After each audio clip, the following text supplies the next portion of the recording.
The night it happened, the restaurant was the kind of place that knows what it is. Soft lighting that costs more than it looks.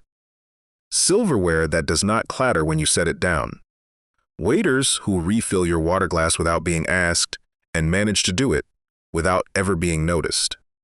60 people dressed in their best, seated in a room that smelled like good food and expensive flowers, all of them gathered to celebrate my son's marriage the night before it happened.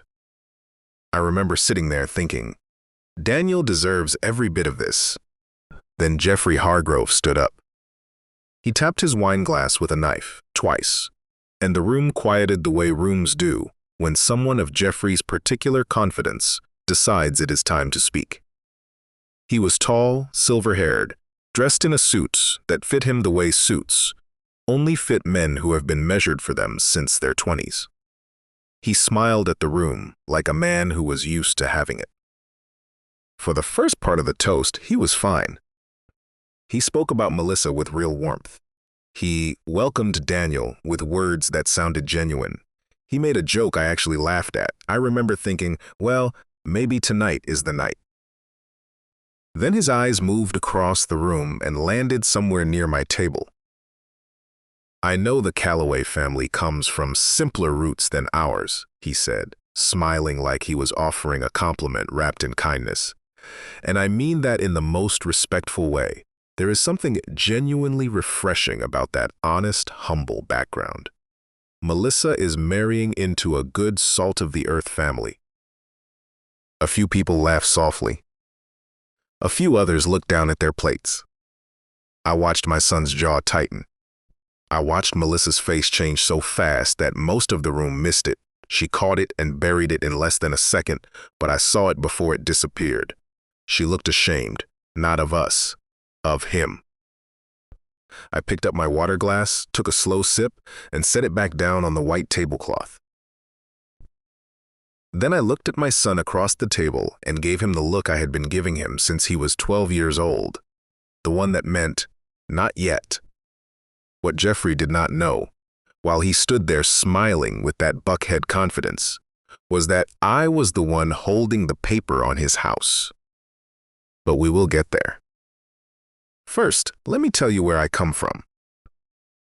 I was born in Knoxville, Tennessee, in a 2-bedroom house on a street where everybody knew what everybody else drove. My father repaired appliances for a living. Refrigerators, washing machines, dryers, the kind of machinery people only notice when it breaks.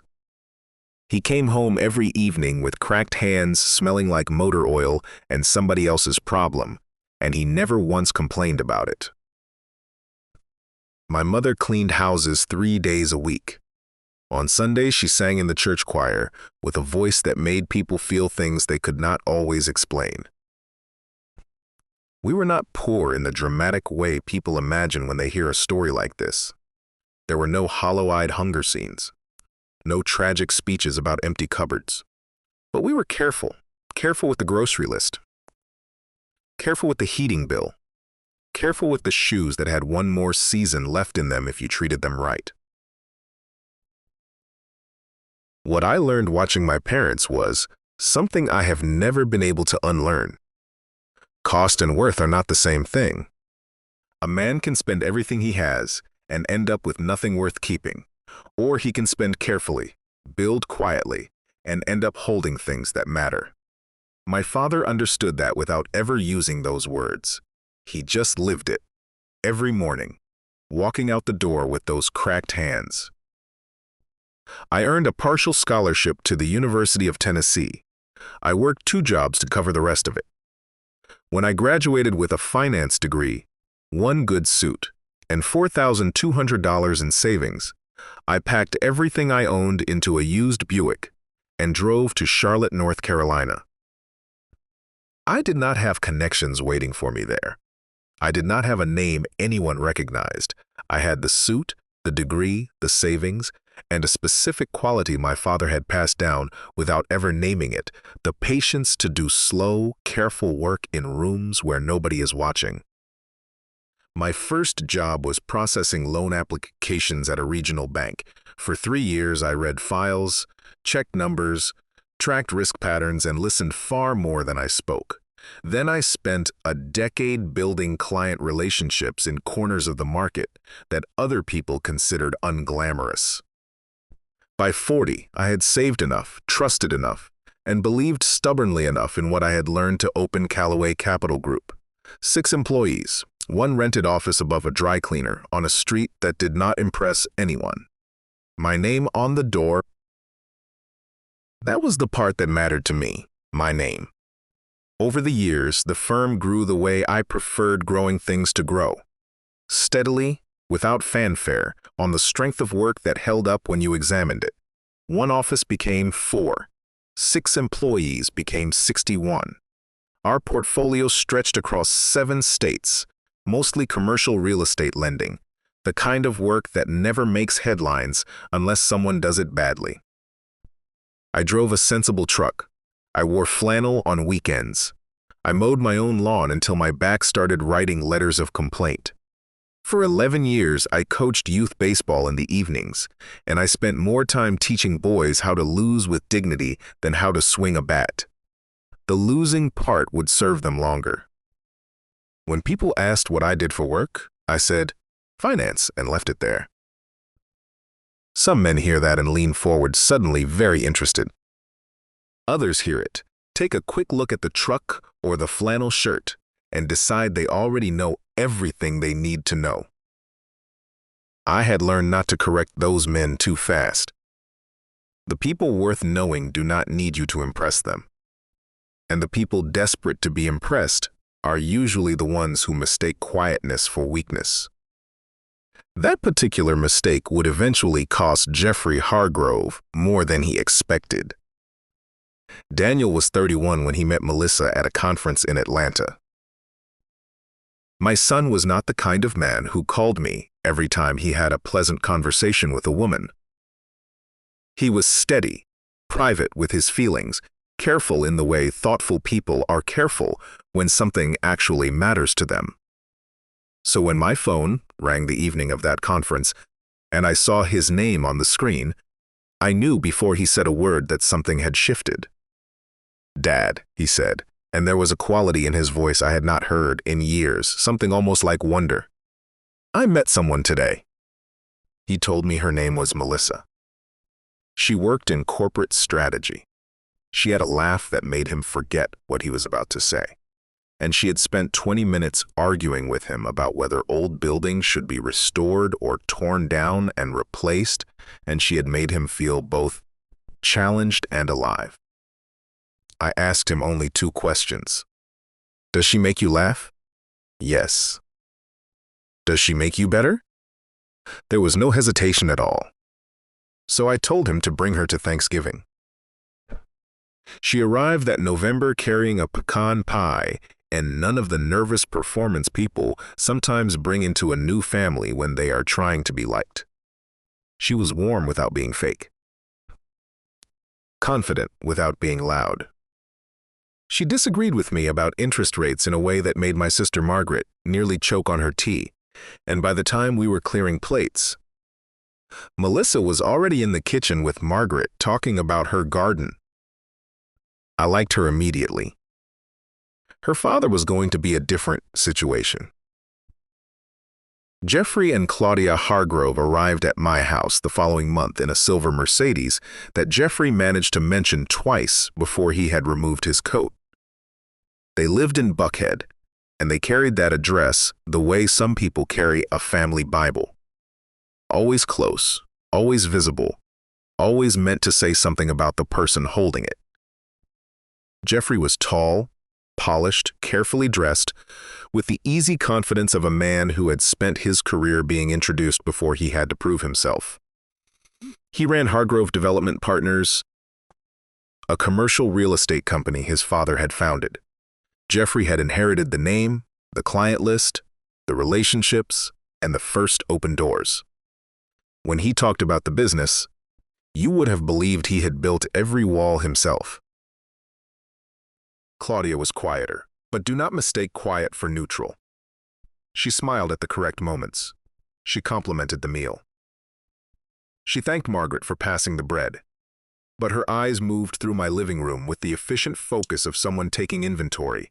The furniture, the framed photographs, the worn arm of my favorite reading chair, the modest view from the window. She took it all in and said almost nothing. Some people insult with words. Claudia could do it with a glance. Dinner remained smooth on the surface. Jeffrey talked about resort projects and golf courses, and last names he clearly expected me to recognize. When he asked what I did, I said, finance. He nodded the way men nod when they are not impressed but want to appear polite. Banking? Something like that, I said. He smiled and turned to Daniel to ask about something in Scottsdale. Over the next 8 months, Jeffrey kept revealing himself in that particular way some men have of assuming they are being charming when they are actually being careless. He called me Bobby. My name is Robert. I had introduced myself as Robert 3 separate times. He kept calling me Bobby. At Melissa's birthday gathering in front of a circle of his colleagues, he referred to Callaway Capital as Robert's little lending operation. Loud enough to be heard, soft enough to deny if pressed. When Daniel and Melissa mentioned house hunting near Charlotte, Jeffrey laughed with the easy generosity of a man offering advice from a great height and said, "Well, with Robert's background, the starter home market is probably the wise place to begin." A few people chuckled. I watched Daniel go still across the room. He had his mother's jaw, the kind that tightened when something landed wrong. His eyes found mine, full of the specific anger a son feels when someone reduces his father in a room full of people. I looked back at him steadily. Wait, because Jeffrey was not making casual mistakes. He was telling me, over and over, what he believed the distance was between us.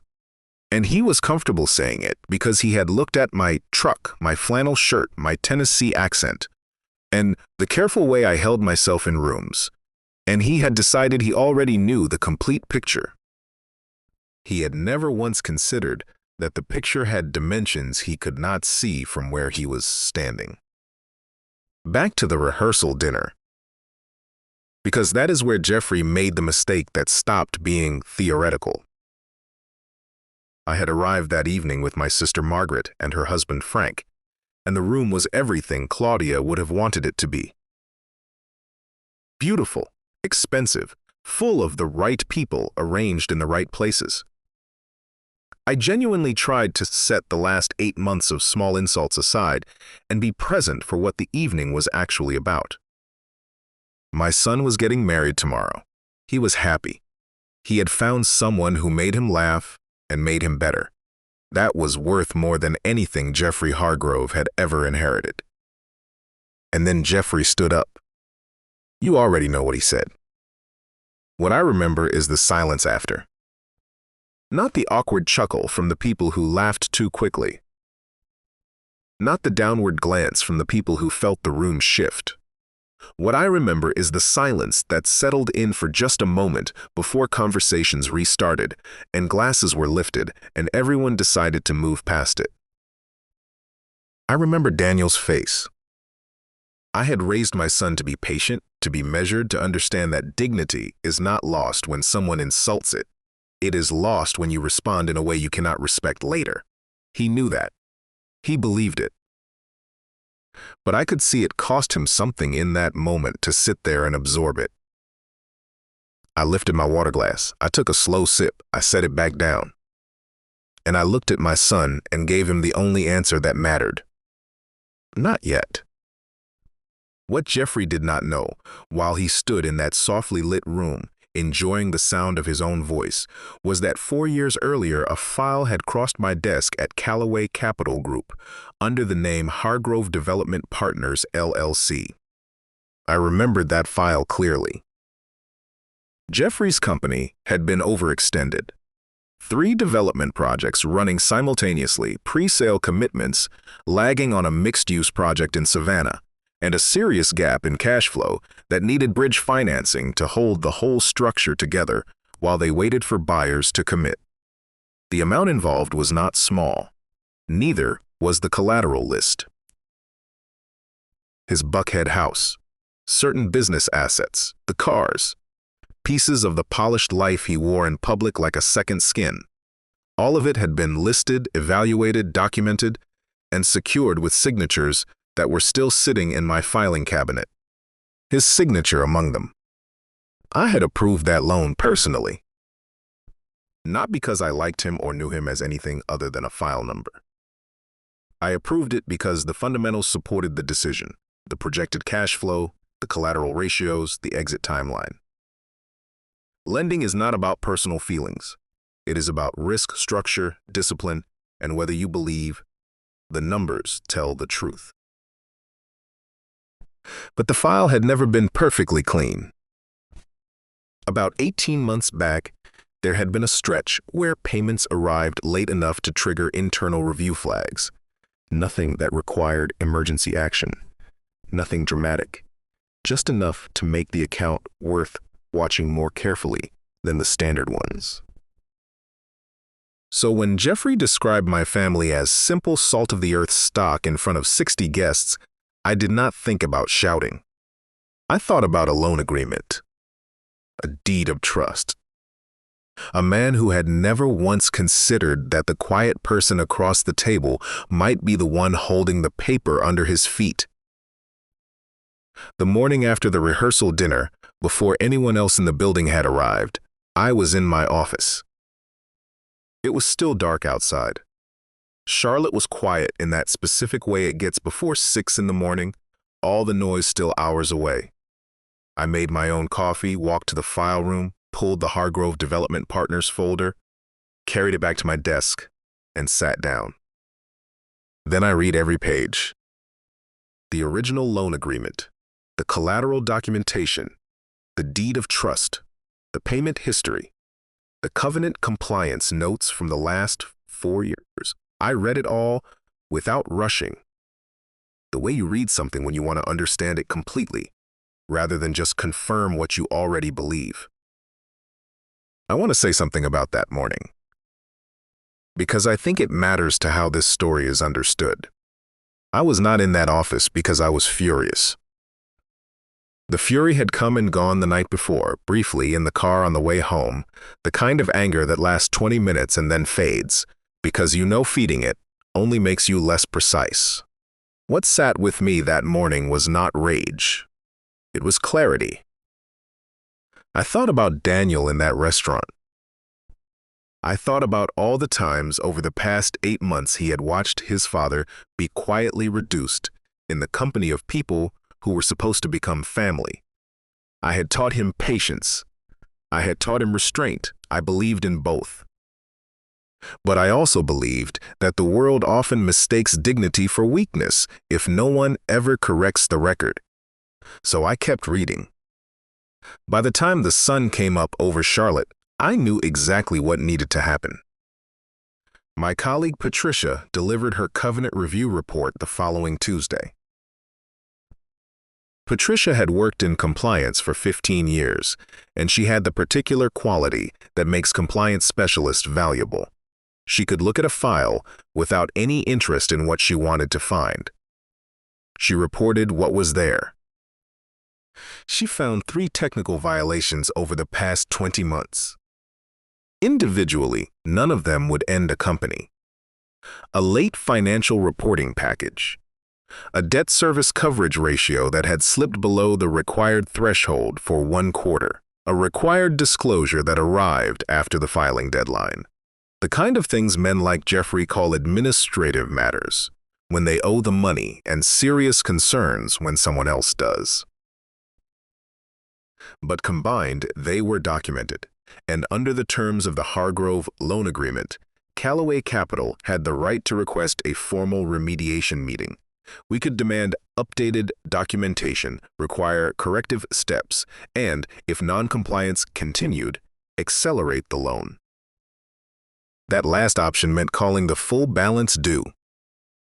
One formal acceleration notice from a creditor has a way of moving very fast through a borrower's financial world. Lenders get nervous. Investors ask questions. Projects slow down. The carefully polished image a man has spent years maintaining starts looking like what it actually is: a surface over something less solid. I sat with Patricia's report for 3 days. I did not call Jeffrey. I did not mention it to Daniel. I did not even discuss it with Frank, even though Frank knows most of my business and all of my mind. This needed clean edges. On the 4th morning, I told Teresa to send the formal notice. Certified mail, electronic delivery, standard, professional language, no threats, no personal references, no mention of rehearsal dinners or wine glasses or the word salt of the earth. Just a formal notice from Callaway Capital Group to Hargrove Development Partners, LLC, stating that our review had identified technical covenant violations and requesting a remediation meeting within 30 days. It was exactly what any responsible lender would send under these circumstances. Nothing more. 11 minutes after the email landed, my phone lit up with Jeffrey's personal cell number. I watched it ring. Then I let it go to voicemail. His message lasted 47 seconds, and not one of those 47 seconds sounded like the Jeffrey Hargrove who had stood in a Charlotte restaurant and described my family to 60 people. He wanted to know what the hell I thought I was doing. We were family now. Our children had just gotten married. Decent men did not handle things this way. That word stayed with me. Decent. I called him back the next morning, after I had reviewed the file a final time and finished my coffee. "Jeffrey," I said, "thanks for returning my call." "What the hell is this, Robert?" It was the first time in 8 months he had used my name, not Bobby, Robert. I noted that. "It is a standard covenant compliance notice," I said. "Patricia's team identified 3 technical violations in the Hargrove file. We need to address them before they become more serious." "Robert, we just had a wedding. Our kids are married." "I understand that," I said. "I also run a lending firm. When a loan has compliance issues, I address them. That is true regardless of who the borrower is." There was a long silence. It was a different kind of silence than the ones Jeffrey usually created. He was a man who used silence performatively, as punctuation, as a tool of impatience. This silence was not that. This was a man calculating something he had not thought to calculate before.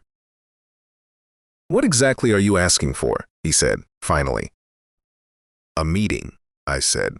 "Your team and mine. We review the violations together, agree on a remediation plan, update the required documentation, and make sure the file returns to proper compliance status." Another pause. "And if I do that," he said carefully, "this goes away?" "If the remediation plan is satisfactory," I said, "the file returns to standard monitoring." That was the truth exactly as it stood, not softened and not exaggerated. The truth has a way of sounding like a threat when someone has been living carelessly around it. Jeffrey exhaled slowly. "You know what this could do," he said, "if it gets around." "I know what a covenant compliance review looks like," I said. "It looks like a lender doing his job." There was nothing he could push back against in that answer, and he knew it.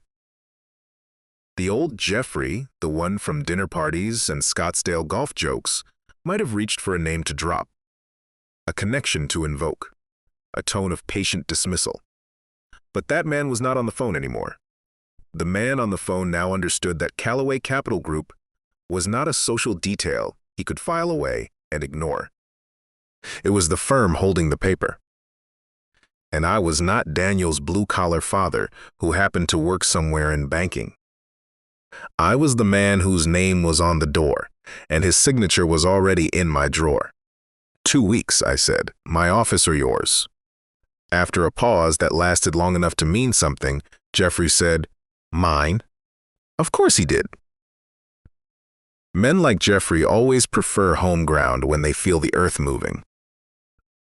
The meeting was on a Thursday morning in Buckhead.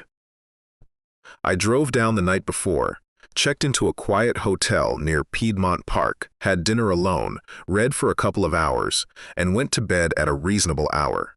There is a kind of peace that only comes from knowing exactly what you are walking into and exactly why you are there. I slept well. Jeffrey's building was the kind of place designed to communicate wealth before anyone says a word. Marble lobby, tall windows, security in tailored jackets. His assistant greeted me as Mr. Calloway with the careful precision of someone who had been briefed. That told me something. Jeffrey came out to greet me personally rather than sending someone. That told me more. He was dressed impeccably, as always, but his shoulders were carrying something they had not carried before. The ease was still present, but it had been trimmed at the edges, the way confidence looks when it has recently been reminded that it is not unconditional. He shook my hand and said, "Robert, good of you to come down." Inside the conference room, his CFO and general counsel were already seated. My attorney Diane sat at my left with a clean folder and the calm expression of a woman who has made powerful men uncomfortable for a long time and finds it straightforward work. For 90 minutes, we were entirely professional.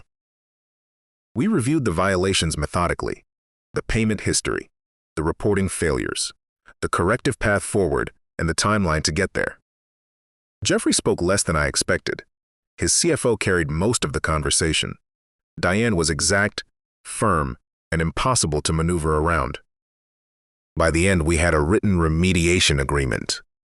No raised voices, no theatrics, just paperwork, the same instrument Jeffrey had once dismissed as beneath him.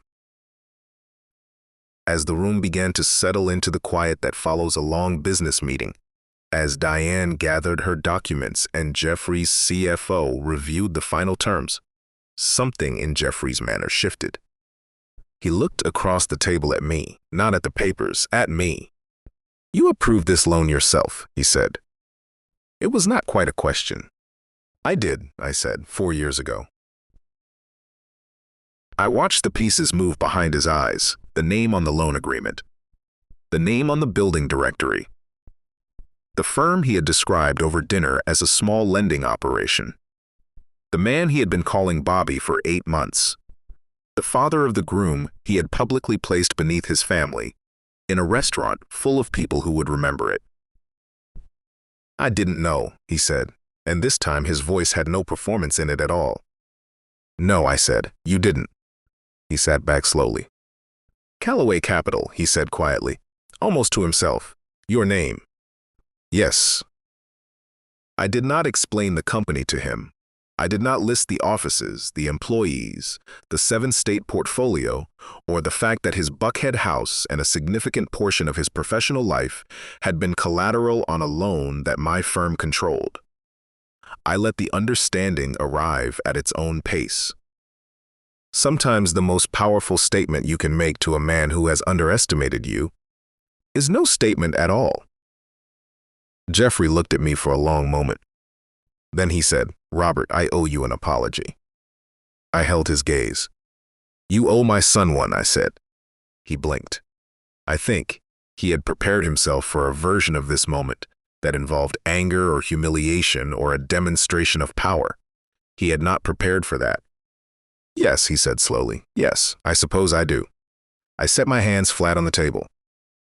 "I did not come here to damage your business," I said. "This meeting happened because your file required attention, and addressing it was my professional obligation. That is all it was." Jeffrey nodded. "But I want to say something to you as Daniel's father, separate from the business." He did not speak. He did not reach for a deflection. He just waited. "My father repaired washing machines for 31 years, I said. "My mother cleaned other people's houses and sang in the choir on Sunday mornings. They gave me everything they had, including the understanding that a person's worth is not measured by their address or the name on their car. His eyes dropped briefly to the table. I raised Daniel with the same understanding, so when he enters this family, I do not want him to carry the weight of feeling like where he came from is something Melissa had to forgive. For a long moment, Jeffrey Hargrove did not say anything. Then he said, "You're right." And I believed him, not because he sounded polished or because the words came easily. I believed him because they did not come easily at all. That is usually how you know when something is true. Jeffrey called Daniel 4 days later. I know because Daniel called me that evening, and I could hear it in his voice before he explained what had happened.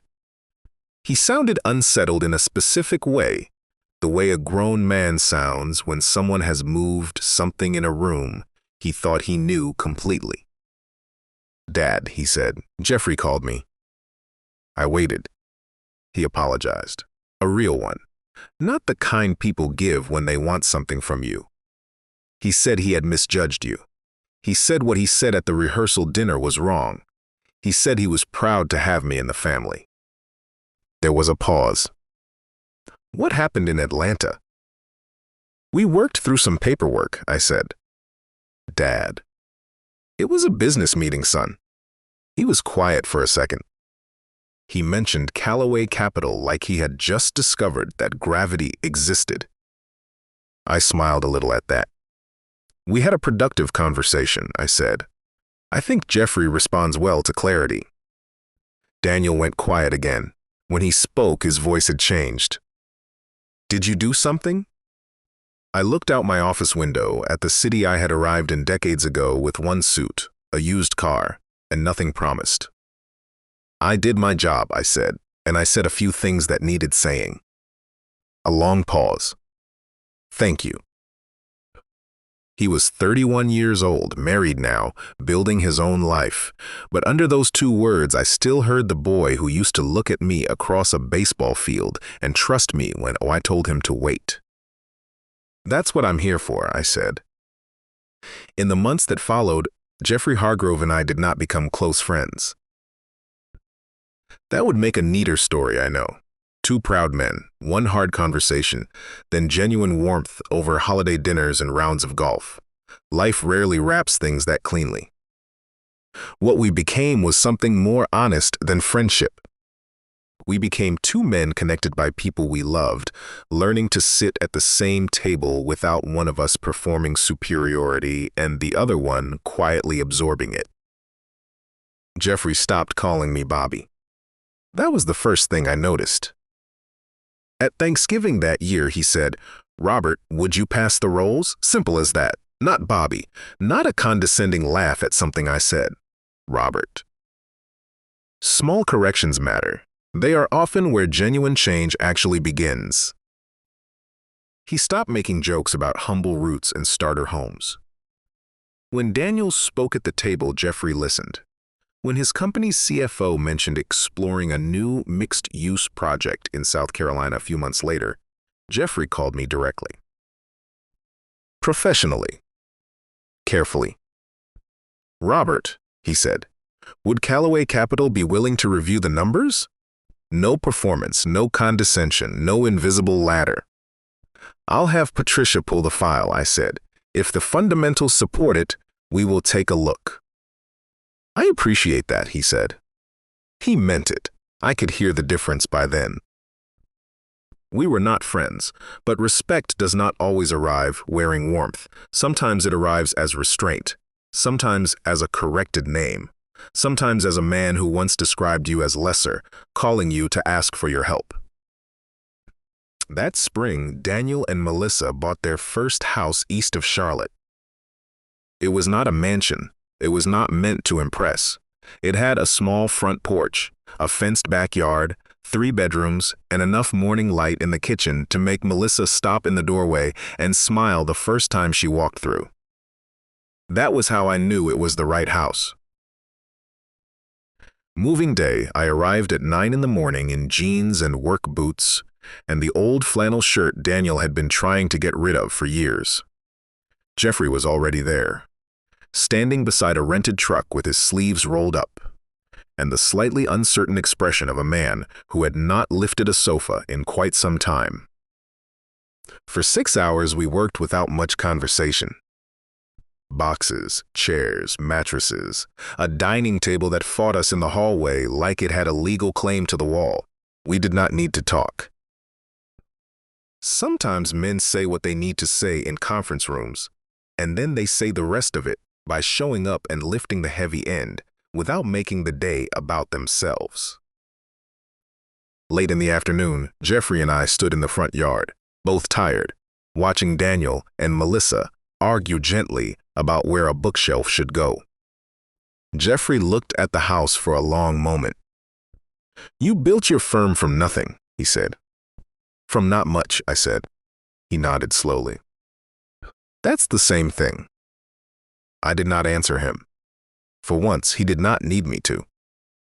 I think about my father sometimes in moments like that. He died before Daniel was born, which has always felt like one of those quiet unfairnesses that life does not bother to explain. He would have loved my son. He would have stood in that front yard watching Daniel carry boxes into his first house, and he would have been trying very hard not to show how moved he was, while absolutely failing to hide it.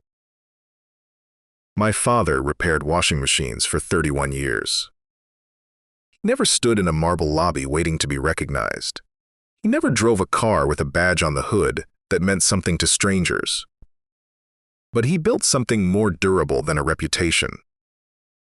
He built a family that understood patience, work, restraint, and the specific dignity that comes from knowing the difference between being quiet and being small. Jeffrey Hargrove stood in a restaurant in Charlotte and told 60 people that my family came from simpler stock. He was not wrong. We did. Everything I am came from that stock. The firm with my name above the door. The 61 people who trust me with their work. The son who calls me on the important evenings. The patience to sit silently in a room while a man underestimates me, and the discipline to respond only when the paperwork is ready and the moment is right. There is one kind of power that announces itself constantly, that needs to be heard and seen and recognized at every dinner table and rehearsal toast, because it is afraid that silence will make people stop believing in it. And there is another kind. The kind built slowly, in rooms no one is watching, over years of doing what you said you would do. Jeffrey thought simple roots meant small power. He learned that some roots go deep enough to hold up the whole house. If this story stayed with you, I want to hear from you. Would you have stayed quiet and let the paperwork speak for itself? Or would you have confronted him the night of the dinner? Tell me in the comments below. And if you believe that the quietest person in the room is often holding the most cards, subscribe to Eamon's Revenge Stories. More stories like this one are waiting, and some of them will hit even harder.